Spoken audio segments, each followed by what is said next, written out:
26મી જાન્યુઆરી એટલે કે 26 તારીખ પહેલો માસ 2001 ની સાલ તેથી હતો શુક્રવાર સવારના 8:46 ધરતીકંપનો આંચકો ગુજરાત રાજ્યને લાગ્યો।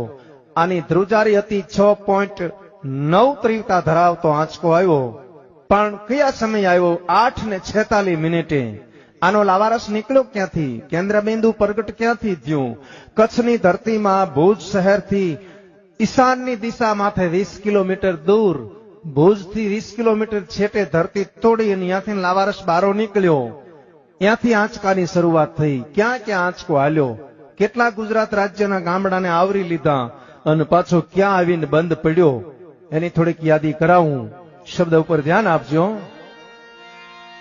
પ્રથમ ભાગે જ્યાં પ્રગટ થયો કચ્છમાંથી ધ્રાંગ લોડાઈને ધ્રુજાવ્યા, ભુજને લીધો ભરડો, અંજારને આંટો ફરી, ખીડોય નાખી ખખડાવી, બચાવને ભાંગીને કર્યું ભૂકો, રાપરને રમઢોળતો, સામખિયાળીને નોરવા દીધી, શાન કે ભાન કેર કર્યો, કાળો ચૂંથી નાખ્યો ચકલાનો માળો।